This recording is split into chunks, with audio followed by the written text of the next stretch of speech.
E aí, galera, beleza? Como é que vocês estão? Meus amigos, o vídeo de hoje divide aqui em 6 temas e já vamos começar com um assunto seríssimo, porque na calada da noite a turma do Lula manobrou para fatiar o PL 2630 e colocar em votação hoje a urgência para votar a remuneração para o conteúdo jornalístico. Quem poderia imaginar que a turma da Rede Globo não ficaria desamparada? E, gente, sabe quem está apoiando isso? Mais uma vez, o Partido Republicanos do senhor Marcos Pereira. Enfim, vamos comentar sobre isso, trazer mais algumas coisinhas. Depois, quero falar com vocês sobre Bolsonaro para mostrar a decepção da Globo News com o conteúdo do celular de Bolsonaro. Quero também falar sobre algumas coisinhas que envolvem o Anderson Torres. Depois vamos falar da turma da Carreta Furacão, porque o dia de ontem apareceram alguns escândalos envolvendo ministros do Lula, que vocês já conhecem muito bem, e alguns aliados de primeira hora do Lula, como o senhor Davi Alcolumbre. Depois, talvez um dos assuntos mais sérios do vídeo de hoje. O Lula escolheu um extremista radical para compor os quadros da diretoria do Banco Central. Gabriel Galípolo, número 2 do Haddad, aquele que defendeu a moeda comum, em texto, escrito junto com o Haddad, agora tá lá para cuidar, né? Então, inclusive falando que vai aproximar, né, a política de juros da política monetária. Olha só o que a turma tá planejando e colocaram logo Galípolo. Será que a Argentina, a Venezuela, a Cuba, o Foro de São Paulo ficaram felizes com essa indicação? Vamos comentar sobre isso, relembrar algumas coisinhas. Depois, espero que dê tempo de falar sobre o Padilha, que vem aí colecionando derrotas e parece que não está satisfeito.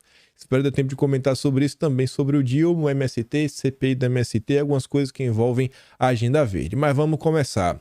A própria Globo, no final da noite de ontem, soltou a notinha para avisar que a Câmara fatia o PL das fake news e vai votar remuneração de conteúdo jornalístico e pagamento de direitos autorais nas plataformas digitais. Pessoal, qual era a urgência? Não era proteger as crianças? Não era acabar com a desinformação? Aí, por que não colocou esse pedaço? Por que não fatiou essa parte? Vamos proteger as escolas? É o que eles diziam? Não. A prioridade, a única prioridade que existiu nesse projeto desde o início foi enriquecer a Rede Globo. É o que está ficando claro.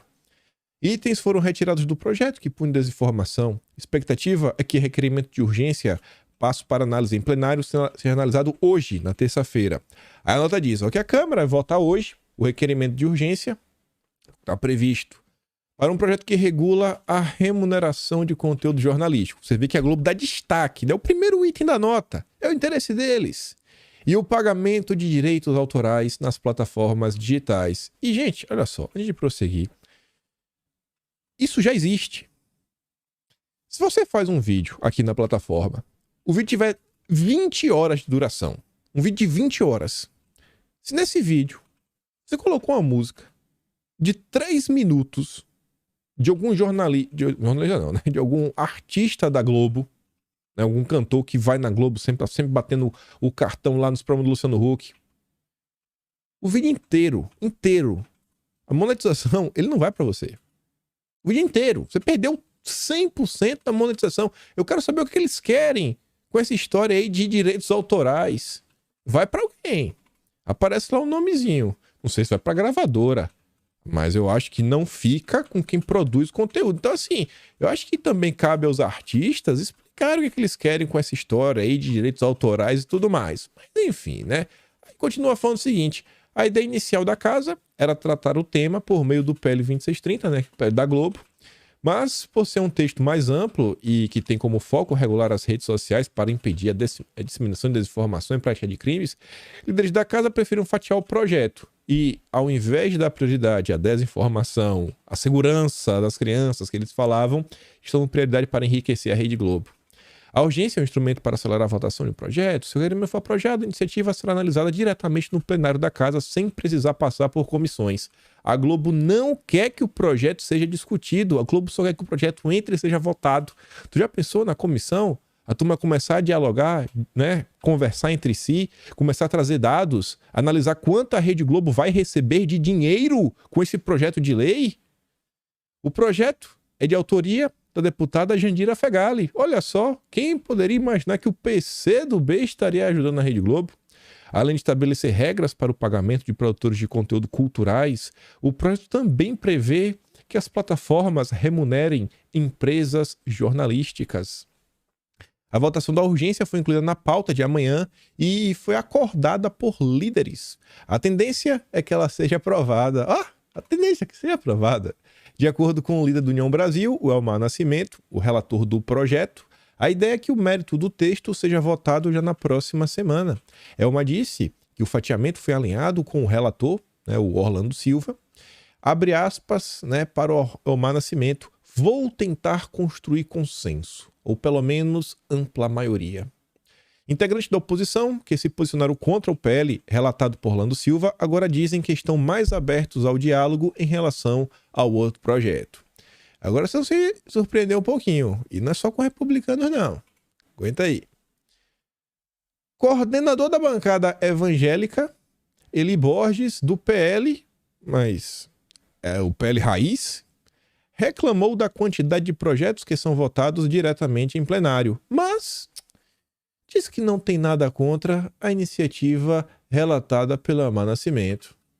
O PL Raiz não tem nada contra enriquecer a Rede Globo. Olha só.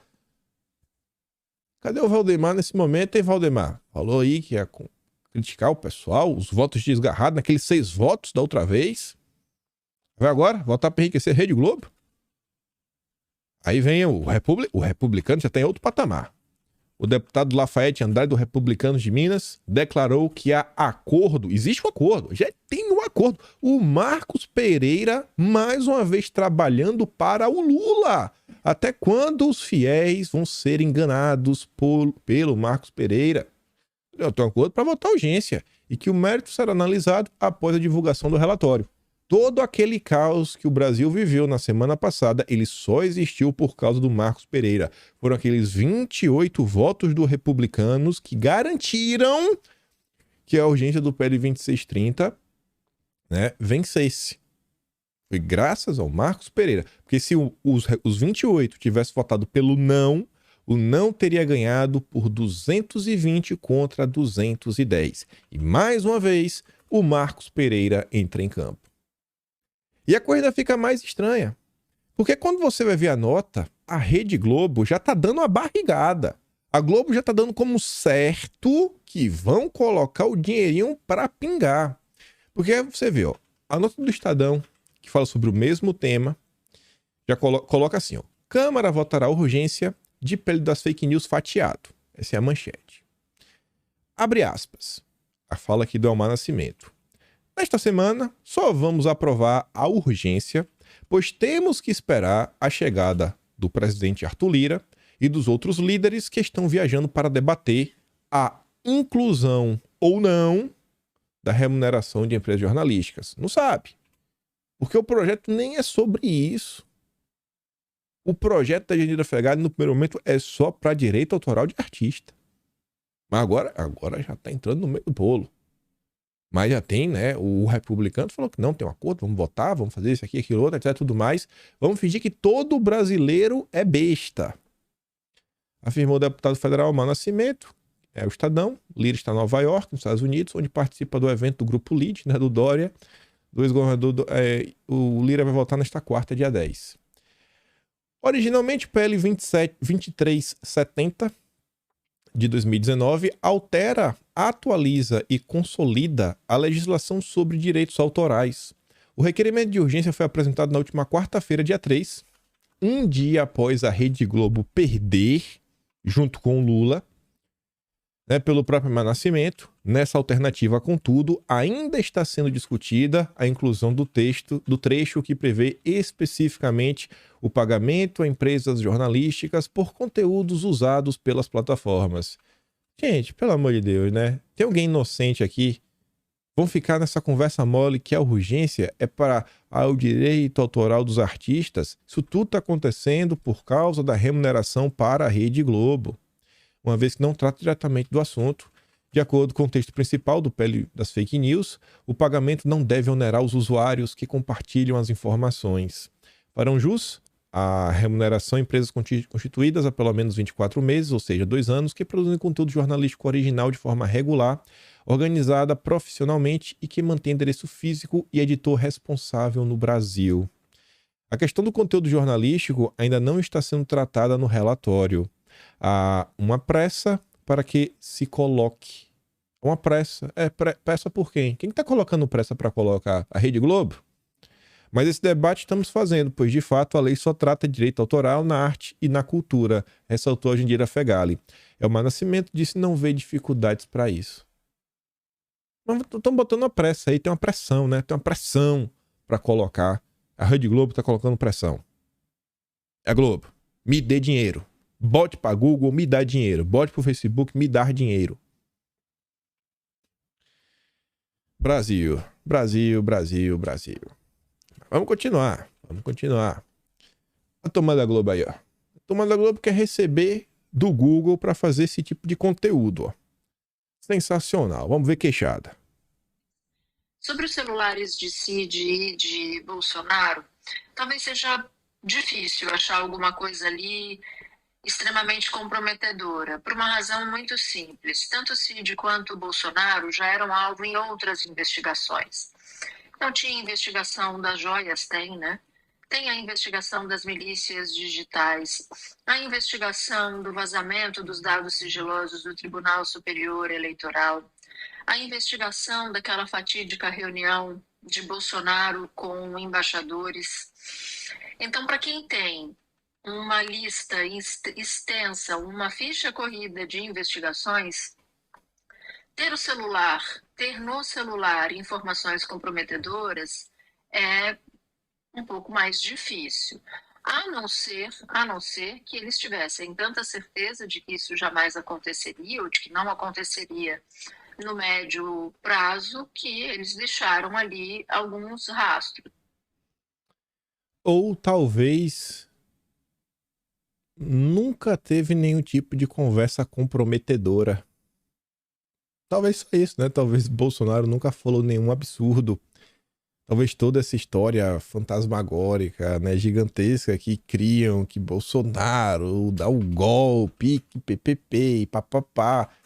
Talvez só isso nunca aconteceu, né? É por isso que não achou, porque não tem. É inacreditável. Inacreditável, não é o padrão Rede Globo de jornalismo. O padrão, é o padrão. Não saem disso. Mas pelo menos é bem de ver. Ela... É engraçado. Ela feliz, ela triste, ela tenta manter o mesmo padrão de voz. Ela se acha uma pessoa muito elegante, com queixo aí que parece o que é humano. Mas tudo bem. Continua chorando aí, que pelo visto não vai encontrar nada contra Bolsonaro, né? E aí, continuando. Quero mostrar umas coisas aqui pra vocês. Que a turma do bem, né, da democracia anda apoiando. A Polícia Federal vai cortar o salário de Anderson Torres e depois expulsá-lo da corporação. Bom, a nota não explica muito bem por que ele está sendo expulso. Só diz que sob o cerco sobre Anderson Torres está prestes a ganhar novos ingredientes, preso há quase 5 meses. Torres sofrerá em sequência mais 2 reveses de peso. O primeiro deles será sentido no bolso. A Polícia Federal abriu um processo administrativo que deverá resultar no corte do salário, né? Vai perder o salário que ainda recebe. No segundo momento, um lance mais radical, ele será expulso da corporação. E pelo quê? O que foi que ele fez, Anderson Torres? E eu pergunto isso com base na informação que traz aqui a turma do Metrópolis, que fala que o Ministério Público Federal, essa nota foi de ontem, não vê improbidade de Anderson Torres e Ibanez no 8 de janeiro. A nota diz que o inquérito do MPF para investigar atos de improbidade administrativa no dia 8 de janeiro não encontrou indícios de que agentes públicos tenham intencionalmente auxiliado ou participado dos atos golpistas.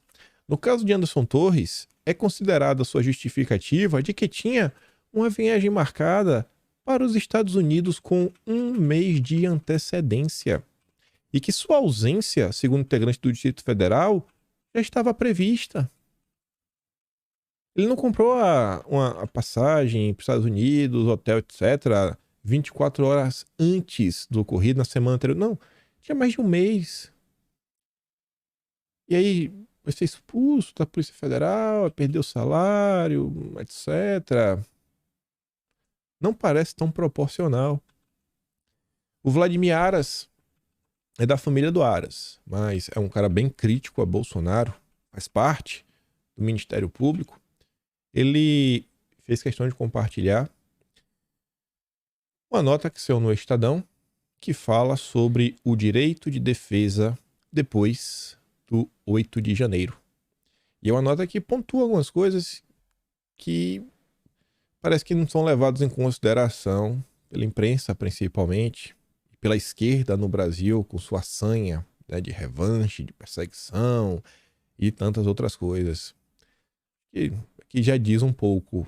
O cara que é crítico a Bolsonaro compartilhando um texto que critica algumas coisas, né? A justiça pode ter passado do ponto um pouquinho e fala que existem pontos importantes nesse texto. Mas vamos continuar. Porque enquanto Anderson Torres é um grande problema, merece ser punido no rigor da lei, o nosso lendário ministro das comunicações, Juscelino, está blindado, né? Deus botou a mão e falou, é do Lula, não mexa. A Folha de São Paulo ontem nos conta que emenda de ministro de Lula vira obra que empurra água da chuva para dentro de casas. Tá levando água pro Nordeste. Sensacional. Como é que isso pode ser ruim? Levando água, gente. O cara tá levando água do Maranhão. Lá na seca. Não falta mais água, graças ao Juscelino. Mas tá levando água de um jeito meio ruim, né? É a da chuva. A fiscalização testemunhou vários relatos de que as águas da chuva se direcionavam para as residências da comunidade local, afetando a segurança e a qualidade de vida das pessoas que ali habitam. Foi assim que um fiscal da estatal federal Codevasf descreveu o estado da drenagem de uma das obras de pavimentação, bancadas por recursos destinados pelo atual ministro das Comunicações, Juscelino Filho, quando ele exercia o cargo de deputado federal. Com base nessa fiscalização, a companhia considerou que a obra estava com 0% de execução e puniu a responsável pelo serviço, a empreiteira Construservice, que é investigada pela Polícia Federal sob a suspeita de corrupção em contratos da estatal. Até se chegar à indicação de que foram gastos tempo e dinheiro público para resultado zero, foi percorrida uma trilha que inclui direcionamento político, desvios e suspeita de corrupção. O ponto de partida desse roteiro foi um ofício de 13 de dezembro de 2019. Nele, sem dar justificativa técnica, o então deputado Juscelino, indicado a Codevasf com 10 milhões, deveriam ser distribuídos para obras de pavimentação. Isso em seu reduto eleitoral, a cidade de Vitorino Freire, e nos municípios de Lago da Pedra e Brejo, todos no Maranhão. E Vitorino é onde a irmã dele é prefeita.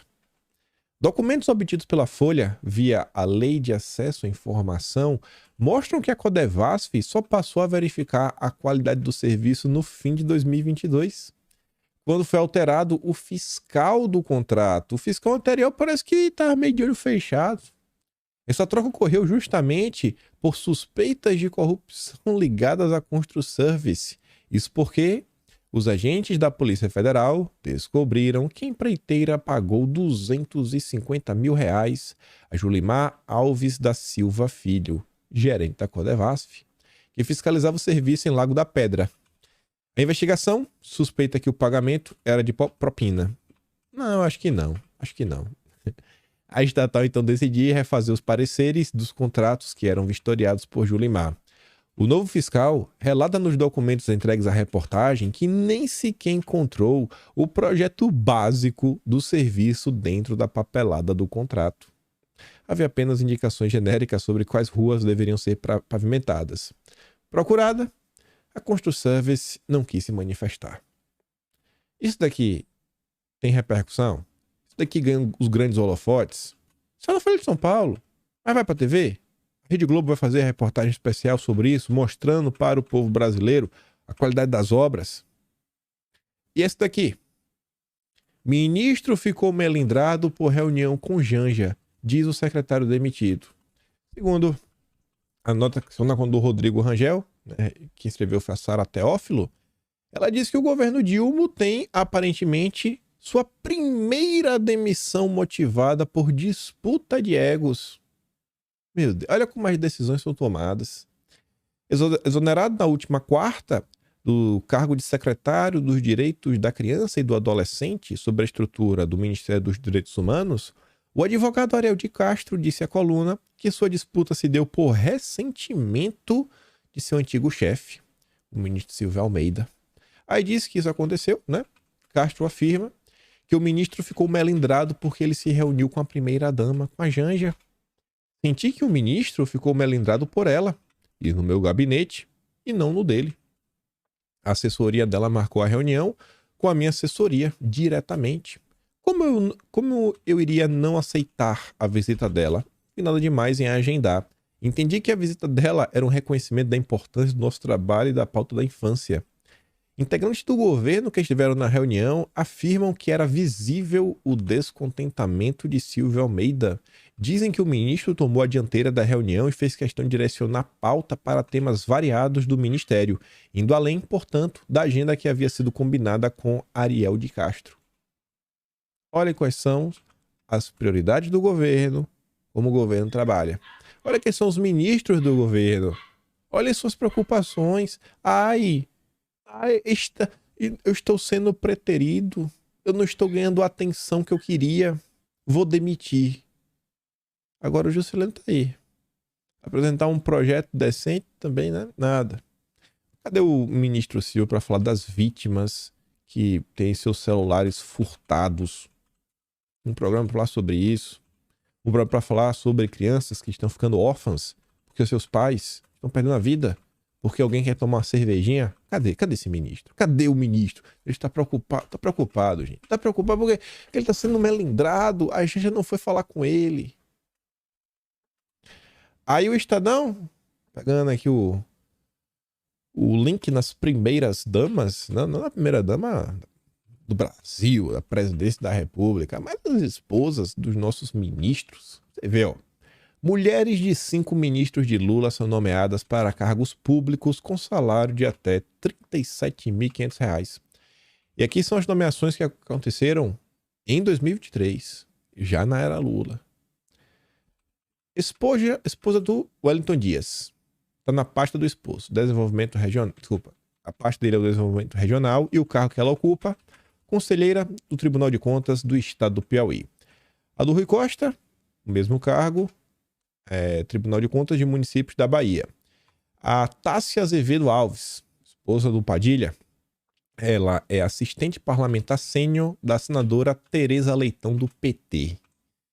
A esposa do Luiz Marinho, ministro do Trabalho, é secretária adjunta em órgão da Casa Civil da Presidência. Olha só o Rui Costa. Rui Costa deu uma ajudinha, uma mãozinha. Mas é porque ela é muito qualificada, né? Óbvio.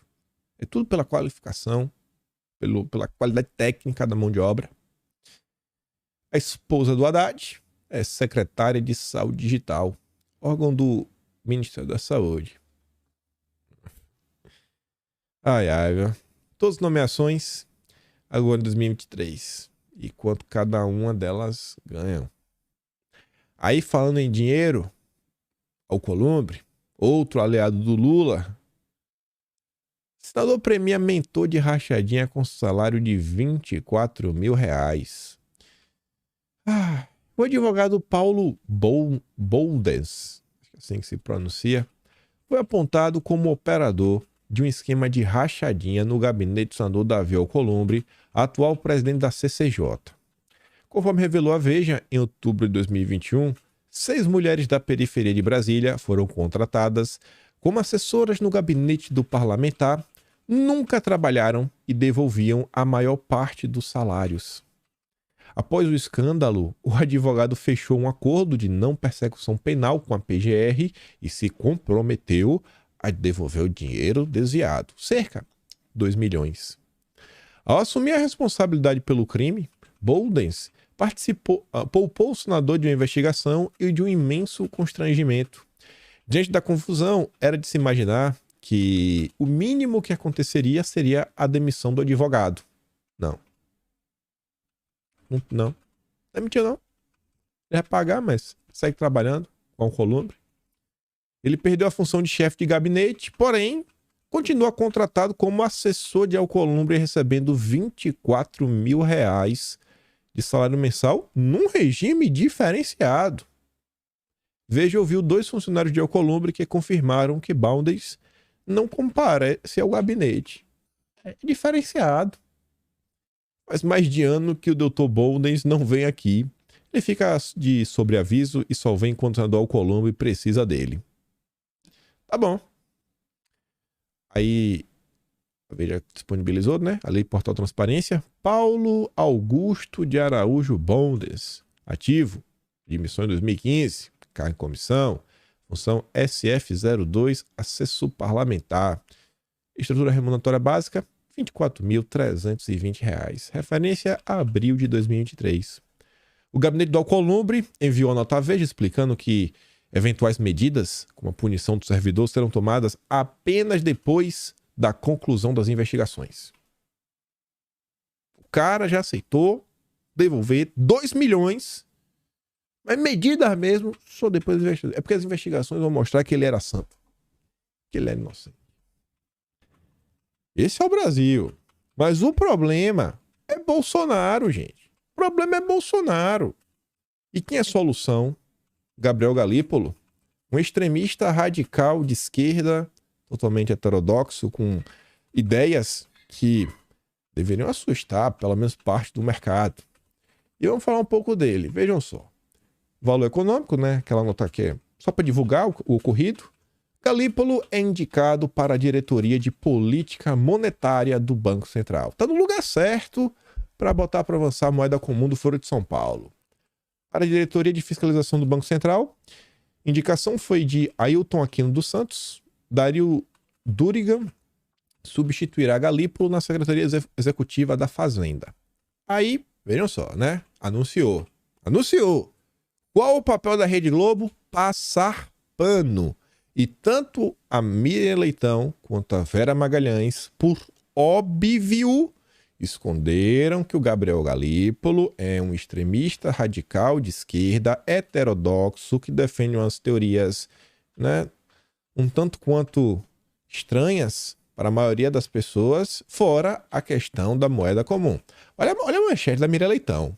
Galípolo será bom para o debate interno do Banco Central, mas fará falta na Fazenda. Meu Deus do céu. O secretário executivo de Haddad foi indicado nesta segunda para a diretoria de política monetária do Banco Central. Aí vem a Vera Magalhães. A indicação de Galípolo é vista como um gesto de diálogo. No BC e no mercado, escolha número 2 de Haddad para a diretoria da instituição foi lida como um sinal de que prática não seguirá discurso inflamado de Lula e do PT. Será? Bom, essa é a opinião da Vera e da Miriam Leitão. Só para avisar, mês passado, isso aqui, eu estou montando uma estrutura aí do Atlas de Abril. Em 9 de abril, né, mês passado, um mês atrás, o Lauro Jardim já avisava, ó, Haddad quer emplacar o seu número 2 na presidência do Banco Central. Tá colocando o Galípolo agora na diretoria para, né, 2024, chegar a hora, tentar colocar como presidente do Banco Central. Tentar colocar como presidente, óbvio. A turma da Glaze, do Mercadante, vai tentar emplacar o André Lara Rezende.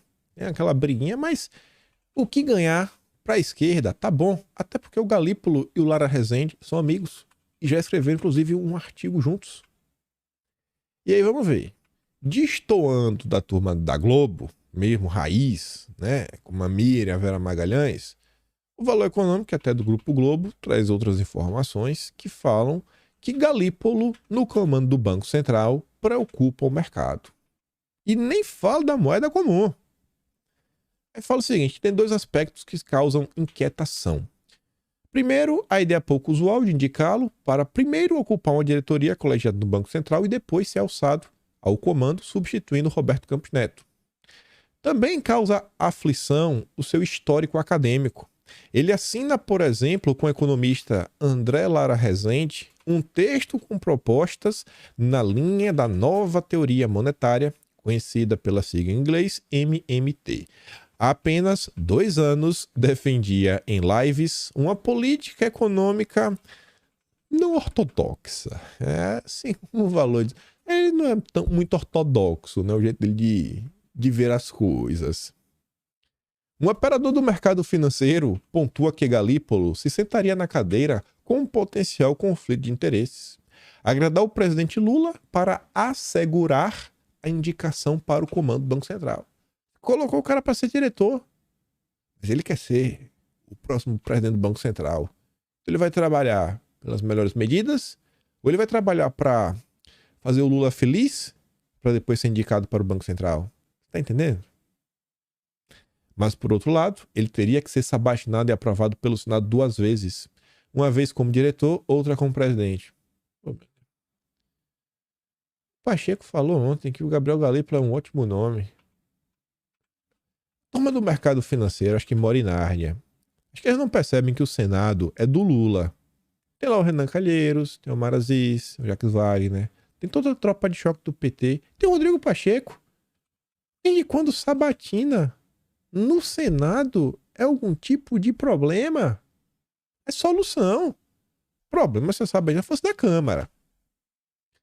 A principal preocupação vista pelo valor do mercado é que suas ideias econômicas, pelo que tudo indica, são bem diferentes do paradigma em que opera a política monetária, não só no Brasil, mas também nas economias avançadas. A política monetária, né, de moeda, é lembrar que em 1º de abril de 2022, o senhor Gabriel Galípolo, junto com o Fernando Haddad, escreveram juntos essa pérola. Criação de moeda sul-americana pode acelerar integração regional. Países da América do Sul ampliariam soberania com moeda compartilhada com maior liquidez internacional. Aí começava falando, ó, o início de um processo de integração monetária na região é capaz de inserir uma nova dinâmica à consolidação do bloco econômico, a oferecer aos países as vantagens do assento e gestão compartilhada de uma moeda com maior liquidez, válida para relações com economias que juntas representam maior peso no mercado global. A experiência monetária brasileira, com êxito na operacionalização da URV, pode subsidiar um paradigma à criação de uma nova moeda digital ainda, viu? Olha que bacana, capaz de fortalecer a região da digital, para ficar muito fácil de controlar. A moeda seria emitida por um Banco Central sul-americano, com a capitalização inicial feita pelos países membros, proporcional às suas respectivas participações no comércio regional. A capitalização seria feita com reservas internacionais dos países. A Argentina ia ficar de fora. A Argentina meio que está sem reservas, né? Ou com a taxa sobre as exportações dos países para fora da região. O Gabriel Galípolo já achou uma alternativa para incluir a Argentina, a Venezuela, Cuba. Quando os argentinos vieram aí na semana passada, quem estava trabalhando para tentar descolar uma linha de crédito pro Fernandes é o senhor Galípolo, nosso extremista radical de esquerda, que agora está no Banco Central. Vai estar, né? Vai passar pela sabatina e com certeza com o apoio do Pacheco vai passar fácil. A criação de uma moeda sul-americana é a estratégia para acelerar o processo de integração regional, constituindo um poderoso instrumento de coordenação política e econômica para os povos sul-americanos. É um passo fundamental rumo ao fortalecimento da soberania e da governança regional, que certamente se mostrará decisivo em um novo mundo. Lembrando que esse texto ele aconteceu em abril, no mesmo mês que no ano passado o senhor Dilma falou da moeda comum, né?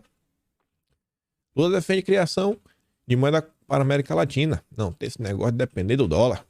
Tava lá, né? Já tava lá. 30 de abril de 2022. E aí, para relembrar vocês o que aconteceu já este ano, em 2023, para você entender um pouco mais o peso dessa nomeação do Lula para o Banco Central, 3 de janeiro de 2023. Aqui eu peguei um print do Atlas.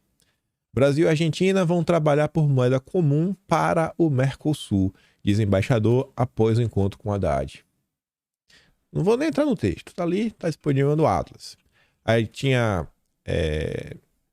o vídeo, né, que foi disponibilizado pela CNN, após o embaixador da Argentina afirmar que estava discutindo a criação da moeda comum para o Mercosul, o Haddad disse na quinta que a proposta não existe. Não existe. Segundo Haddad, não existia. Aí, passado um dia, Boric disse que moeda comum de Haddad é interessante, mas exige longo debate. Aí passa mais um tempo. 22 de janeiro, Financial Times.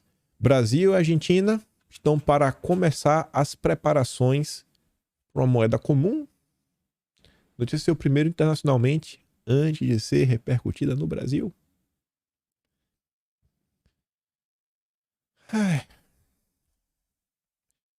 23 de janeiro. Moeda única para exportações entre Brasil e Argentina levanta apreensões. Isso aí aconteceu, né? Tudo esse ano. E segue avançando. O projeto não é prioritário, não, a gente não vai botar isso aqui para não, mas segue avançando. Galípolo agora já está no Banco Central. Já está no Banco Central. Ainda envolvendo a economia no Brasil, Faria Lima passa a ver Haddad como a voz moderada contra um PT gastador. Oh, Jesus. Turma não sabe nada do que acontece no Brasil. No mês de março, eu falo isso porque isso vai estar no Atlas, ganhou um capítulo só para falar sobre isso. Está lá explicando com algumas matérias, inclusive com a matéria do Matheus Leitão, acima de qualquer suspeita, que o Matheus Leitão diz.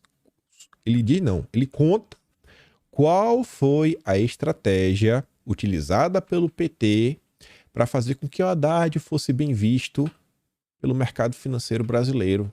E era tudo estratégia, falando o seguinte: não, olha só, coloca para Glaze puxar, não, mas puxar assim para ficar, meu Deus do céu, que ideia ruim. Para quando o Haddad vir com a ideia que é ruim, que não é horrível, que não é péssima, mas ele é ruim, você fala, pô, entre a péssima, horrível, que vai destruir o Brasil, e a ruim, o Haddad é só ruim, né? Vamos ficar com o Haddad. Se o Haddad cair, vai piorar. Então essa que foi a ideia. É a história do bode na sala. O telequete do PT, como a gente falava, né? É um teatro. Mas a turma do mercado financeiro até agora não percebeu. Você vê, inicialmente resistente ao Haddad, a chamada Faria Lima deixou de torcer o nariz para o ministro da Fazenda e passou a vê-lo como um aliado no atual governo. Mesmo entre os mais críticos ao presidente Lula, agora uma boa vontade com o responsável pela política econômica. A percepção de que ele é o único em Brasília a conseguir contestar o PT em sua cruzada pela expansão de gastos e ter o respaldo do presidente. Mas que balela! Tudo armado e planejado, e a turma está caindo nessa conversa mole. Haddad passou a ser visto também como a única voz a contrariar Lula em batalhas em que ora ganha, ora perde. Com isso, tem tido esforço reconhecido entre empresários e banqueiros. A avaliação predominante entre atores econômicos ouvidos é de que Haddad está em um ambiente político difícil. Ô, coitadinho. Coitadinho do Haddad, né? Temos que ajudá-lo. Pressionado pelo Congresso e pelas diferentes correntes do PT que puxam o governo para a esquerda, mas tem persistido em pautas importantes como o desenho de um arcabouço fiscal. Aí você vê o Haddad, o ponderado. Haddad apresentou o arcabouço fiscal e esqueceu da parte das punições quando você não cumpre, né? Porque no passado, se você não cumpriu algumas coisas, você pode ser responsabilizado. Lembra da história das pedaladas? Então, né? O PT parece que esqueceu essa parte, meu Deus. Esqueceu. Óbvio que o PT não tirou de propósito. Foi um puro esquecimento. E aí, sobre isso, o Lira, que tá lá nos Estados Unidos ainda, né, ele foi questionado pela CNN e fala assim, ó, o Congresso deve incluir punições mais duras e novas regras fiscais. O Haddad esqueceu, né? O Haddad, esse moderado, é o cara de diálogo, que está contra o PT, que contesta o Lula. Na proposta, o governo propõe o que chamou de descriminalização da política fiscal, com punições mais brandas para os governantes. Oh, que lindo, gente. Estou comovido com a ideia do Haddad. Aí, outro ministro, que tá aparecendo muitos holofotes aí nos últimos dias é o Padilha. E porque o governo perdeu 2 vezes seguida, tanto no pele da Rede Globo quanto no marco do saneamento. E aí o Estadão fala o seguinte, né, que senadores planejam reuniões semanais com Padilha para alinhar articulação política. Tá meio ruim, não tá dando certo. Querem também falar sobre a CPI do dia 8, CPMI, né, ver para onde ela vai andar, etc, tudo mais. E a ideia é ganhar tempo para que o colegiado não atrapalhe a tramitação do novo marco fiscal. Isso daí, né? Ou seja, que ele passe sem essas penas duras. Temos que descriminalizar, né, esse país.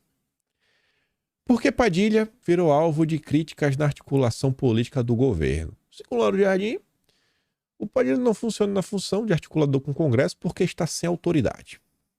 O Lula nunca o cacifou.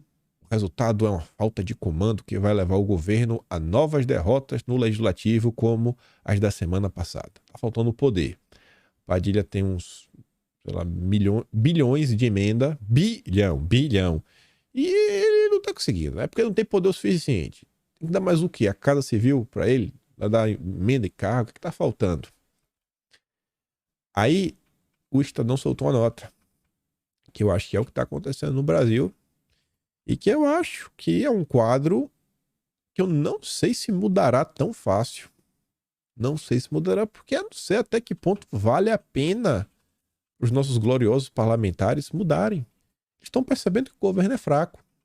O governo é fraco e o governo quer fazer coisas que são absurdas e não quer entregar muita coisa. Aí o Estadão fala o seguinte: cheiro de sangue na água. Com menos de 5 meses de governo Lula, né, o Dilma sofre as agruras de uma fraqueza política historicamente atípica para o momento. A esta altura, caso não estivesse perdido em outros propósitos, Lula deveria estar aproveitando a força e a popularidade advindas de sua recente vitória nas urnas para vencer resistências e pavimentar no Congresso o caminho para a aprovação de medidas difíceis, como o novo arcabouço fiscal e a reforma tributária. Até agora, no entanto, o que se viu foi o exato oposto.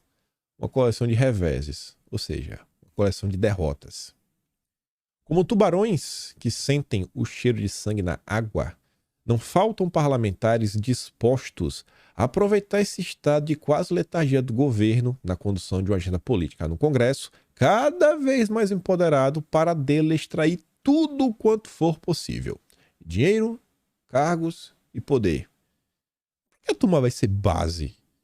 Se pode o tempo todo pedir mais dinheiro, mais cargo, mais poder, mais dinheiro, mais cargo, mais poder.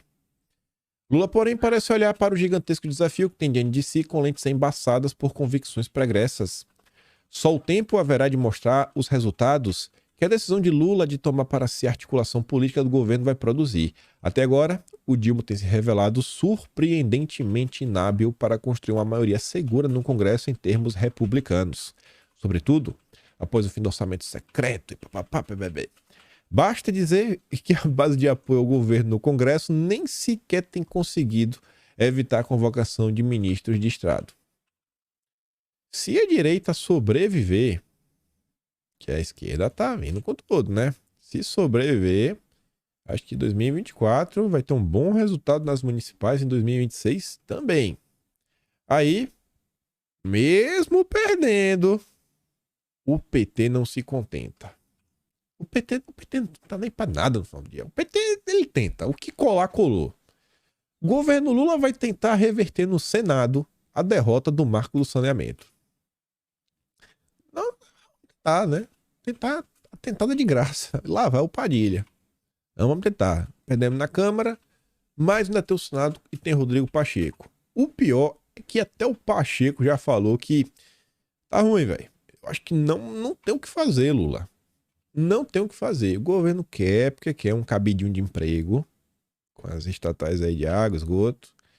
E o Pacheco falou, ó, Rodrigo Pacheco fez uma previsão preocupante pro Dilma na reunião da diretoria da Fiesp, junto lá com Josué Gomes. A segundo ele, uma tendência do Senado seguir a Câmara e aprovar o PDL que derruba trechos do decreto do presidente que mudaram o marco do saneamento. A votação dos deputados a favor do projeto, né, aconteceu semana passada, e o risco agora é que o cenário se repetir na outra casa. Perder no Senado com o Pacheco, aí realmente a preocupação. O risco não é igual, não. É pior. Perder na Câmara é uma coisa, mas no Senado, jogando em casa com o apoio do Pacheco, meu amigo. Ministro de Lula vem como desastrosa a tentativa do governo de alterar marco do saneamento e colher derrota. E vai dobrar a aposta. Imagina. A turma não sabe como falar pro Lula. Quem tá perto dele lá aconselhando é o Rui Costa, um dos maiores interessados. A turma aqui tenta dar um toque ou outro pro governo não cair de vez. É vista como um errado, como traidor. Aí a turma tá vendo, essa nota saiu na conta da Mônica Bergamo. Alguém vai duvidar que a Mônica Bergamo tem contatinhos no PT? Acho que não, né? Aí fala, foi considerada desastrosa por ministro do próprio governo a tentativa de rever o marco do saneamento. Pelo menos 3 desses ministros se manifestaram em conversas com colegas e também com a coluna, perplexidade com o fato do Dilma insistir em uma proposta que seria previsivelmente derrotada. O governo iniciou com isso um ciclo de votações de matérias importantes na Câmara, passando por um vexame e escancarando a debilidade de sua base parlamentar. Poderia, começar com o prato mais simples, que tem consenso, sair vitorioso, mostrar força. Eles acreditam a derrota, especialmente ao Rui Costa. E também alguns outros parlamentares citam o Padilha, que passou a ser alvo do Arthur Lira, né? Porque também não está conseguindo entregar nada. Fala muito e não entrega nada. Olha como está o clima do desgoverno. Em 5 meses incompletos, com apoio da imprensa, com apoio do Pacheco, com apoio de outros setores, não consegue avançar. Deve ser por isso que querem tanto perseguir. E vai dar tempo. Nossa, deu muito tempo hoje. Fui acelerando porque eu queria comentar sobre tudo. Mas vejam como são as coisas. CPI quer investigar invasões feitas por sem terra, índios e quilombolas. E isso aqui é interessante. Comentamos sobre um caso específico que aconteceu lá no Mato Grosso do Sul, sobre a CIMI e a história dos ônibus, que foram apresentados em uma nota fiscal. Aí o Hugo Marcos da Veja fala o seguinte, a CPI criada na Câmara para investigar invasões de terra vai estender seus trabalhos para todos os tipos de ocupação no país, incluindo as que são realizadas por índios e quilombolas. Escolhido como futuro presidente da comissão, o deputado Tenente Coronel Zuco disse que a CPI não foi criada somente para investigar o MST. O parlamentar afirmou que os deputados assinaram um documento que permite ampliar as investigações de quaisquer denúncias. A CPI foi criada para investigar a invasão de propriedades privadas e qualquer denúncia relacionada à invasão, seja de sem terra, de índio ou de quilombola. A manifestação do deputado ocorreu depois de revelado que o Conselho Indigenista Missionário, o CIMI, os ongueiros, os zongueiros ligados à CNBB, teriam financiado a invasão de uma propriedade em Mato Grosso do Sul. A denúncia foi feita pelo Coronel David, deputado estadual do PL por Mato Grosso do Sul, que apresentou cópias de 2 notas fiscais mostrando que o CIMI fretou 2 ônibus que transportaram os indígenas que ocuparam a fazenda em Rio Brilhante, Mato Grosso do Sul. A dona de uma empresa de ônibus contou à polícia que a CIMI a contratou para buscar índios em 7 cidades da região. A CPI do MST pode acabar resvalando nos ongueiros. Os ongueiros do Brasil. Temos também a CPI das ONGs. Essa CPI promete. Não à toa que muita gente está falando que a CPI pode ser a CPI que vai causar o maior desgaste para a turminha do Lula, para a turminha que faz o L. Quero ver o que eles vão conseguir encontrar. Deputados já definiram os primeiros alvos. Eles não querem ir para cima dos grandes nomes, como por exemplo o Stedley, num primeiro momento. Fala o seguinte, que a ideia é mirar nos líderes regionais do movimento, a galera com menos traquejo, mais boca aberta, e que pode estar ali, realmente no olho do furacão, que assumiram a coordenação das invasões de propriedade e controlam as finanças e a logística dessas operações criminosas. Em outra frente, os deputados vão levantar as verbas públicas já repassadas pelo governo petista ao movimento. A convocação do Stedley ou de outros líderes conhecidos do movimento por hora não entrará nos planos. Por hora apenas. E aí, só para falar o óbvio, mas acho que é interessante mostrar o óbvio. usa a CPI do MST como cartada contra o governo, diz o deputado do PSOL. O deputado do PSOL diz que quer participar da comissão para defender o Sem Terra. Quem poderia duvidar disso daí? O objetivo do PSOL é defender o Sem Terra. É meio óbvio, né? Mas tudo bem. Mas acrescentou que o movimento precisa medir o peito de suas ações para não queimar pontes de diálogo com o governo Lula se o Planalto sentisse emparedado pelo agronegócio.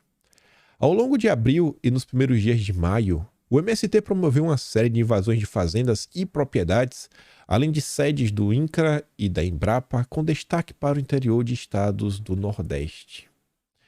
Aí, olha que engraçado. Paulo Teixeira, ministro do Ministério do Desenvolvimento Agrário, MDA, diz que Lula anunciará 500 milhões para programa de reforma agrária. Para ir comprando terra, né? Bacana. Renato pergunta, Lula está liberando 500 milhões para que a CPI do MST não seja instaurada? Não, se preocupe, não, vamos pagar pela terra que invadir. 500 milhões.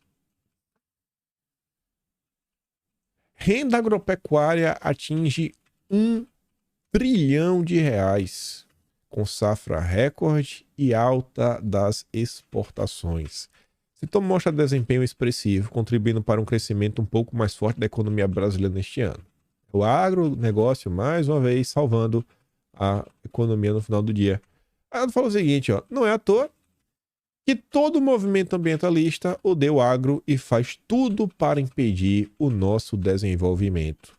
Já imaginaram o que seria do Brasil se existisse uma política a favor da nossa soberania, em vez de uma política focada em agradar gringo bobo? Renato não sabia, mas no dia de ontem, horas depois, ia aparecer o gringo bobo. Horas não, minutos. Isso aqui foi 9h26 da manhã. Às 9h55 da manhã de ontem, a Folha de São Paulo traz algumas informações no que diz respeito ao acordo União Europeia-Mercosul. Um deputado francês veio ao Brasil, ele disse a brasileiros que o acordo não vai ser aprovado. Não vai. Não vai ser aprovado. Não vai. Presidente do grupo parlamentar de amizade Brasil-França, na Assembleia Nacional do País Europeu, o deputado Nicolas Dupont-Aignan, não sei nem como se fala o nome desse francês maluco, disse a parlamentares brasileiros na última sexta-feira que o acordo entre Mercosul e União Europeia não será aprovado sem modificações importantes no capítulo agrícola. Ele também declarou que o aumento da cota de exportação de carne para o bloco, previsto no acordo, prejudicaria os produtores locais. Tá vendo, né, a preocupação dele com a Amazônia? A Amazônia dele, né? Dos produtores dele. Essa é a preocupação. De acordo com o Dupont, deputados franceses que votarem a favor do acordo não terão chance de serem reeleitos. Aí você olha e pensa, né? Tu já imaginou se as políticas públicas brasileiras fossem tomadas para desenvolver a nossa indústria, fortalecer o nosso comércio, o nosso setor de serviços, trabalhar para gerar emprego para a população, para ter produtos baratos, para tentar ganhar na arrecadação de imposto, não, né, no grosso, mas na quantidade, né, no volume, produtos mais baratos, que as pessoas compram mais e mais e mais e mais e mais e mais, mais aumentando o poder de compra, né, a curva de Laffer, como dizia, que não fosse para agradar o gringo bobo. Tu já pensou? Ai, não, o acordo do Brasil com a União Europeia não sai porque Bolsonaro não sabe dialogar. É Bolsonaro, né? É Bolsonaro ou é o protecionismo europeu?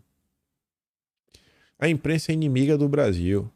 A imprensa poderia mostrar para o mundo como o Código Florestal brasileiro é rígido, como no Brasil existem inúmeras iniciativas, assim, interessantíssimas de preservação, como o agronegócio brasileiro é pujante, campante.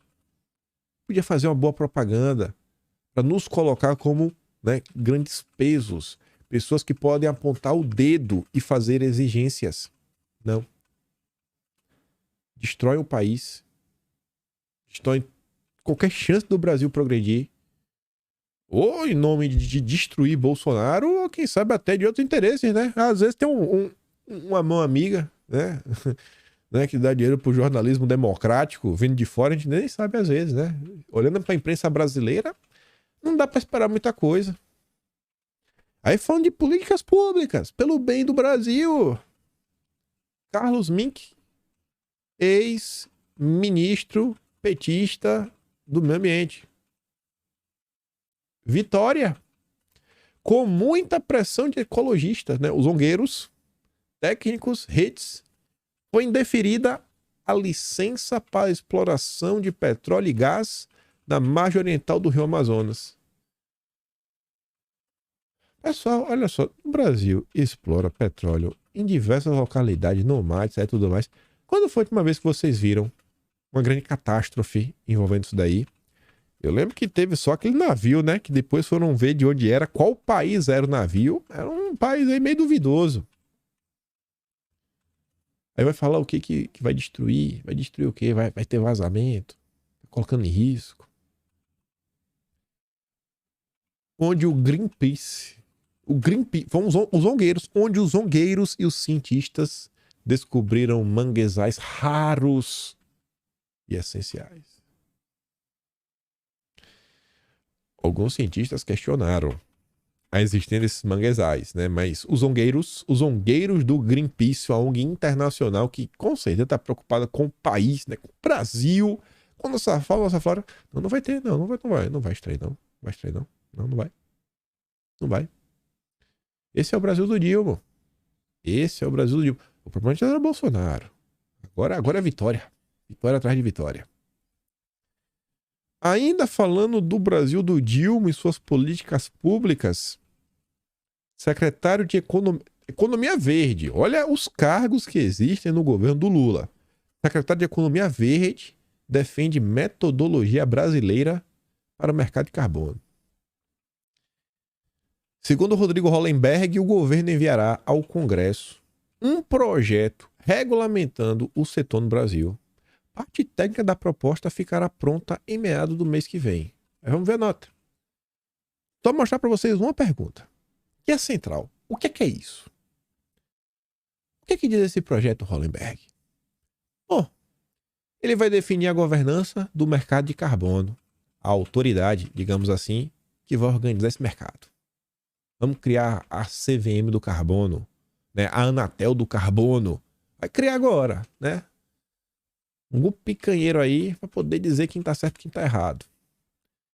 Também vai definir as licenças de emissão para o setor e a alocação de cotas de emissão por empresa. A licencinha, quem vai ser do bem, quem não vai. Vai coordenar toda a área de monitoramento, relato, verificação dessas emissões. Vai credenciar as certificadoras e garantir a integridade desses créditos de carbono que tenham comunicação com o mercado internacional. Lá atrás, no dossiê sobre ESG, nem lembro o número exato, mas foi no dossiê ESG, seu nome. Eu vou fazer uma pergunta. Quem certifica as certificadoras? Quem que diz que quem dá o certificado tá certo e que ele pode dar o selinho do bem e do mal? O Lula! O Lula vai batizar você em nome da picanha, né? Do dedo desaparecido. Você tem o selo do bem. Você é o homem que vai ter o selo. Você vai dar o selo para quem você quiser. E só quem tiver o seu selo vai ser do bem. O resto todo mundo do mal. Isso é fundamental, porque a partir de 2026, olha a preocupação. A Europa vai adotar a taxa de carbono e nós temos uma matriz energética limpa, uma pegada de carbono menor do que a maioria dos países. Estão preparados, né, para pagar mais? Estão preparados para daqui a alguns dias? Mesmo com dinheiro, você não conseguir comprar carne porque você vai ter estourado a sua cota de carbono? Lá vem o Dilma, viu? Lá vem o Dilma e se tratando de controle, não tem ninguém mais esperto e preparado nesse país do que o PT para controlar a tua vida. Esse é o Brasil, que deu errado e segue dando errado. Presidente do PT. Presidente do PT. Mas o problema é Bolsonaro, Anderson Torres. Não é o Galípolo, mas é como é solução. Pergunta lá pro argentino, o que é que ele acha? Pergunta pro Maduro, o que é que ele acha da moeda comum, se não é uma boa ideia. Pergunta lá. Na verdade até tem, né? O Maduro falando que isso é uma boa ideia. Eu não coloquei aqui o recorte, mas tá lá no Atlas de janeiro. O Maduro falou sobre essa moeda. Enfim, vou mandar o Vila da Tuzaneri chateada, que não encontraram nada até agora, só lá de Bolsonaro lá no Telegram. Pelo meu trabalho, passamento no canal. Então, muito valeu, tô pela inscrição. Tem um Atlas brasileiro, kimpem.com.br, dia 15, saiu de março. E peço pra vocês dar aquela compartilhada, não vai cair o dedo. E eu espero poder estar aqui amanhã e também vocês. Outra coisa, não esqueçam do projeto de lei da Rede Globo. Vai ter votação hoje. Pressão nas redes sociais para mais uma vez, quando a gente achava que a coisa estava indo para frente, não.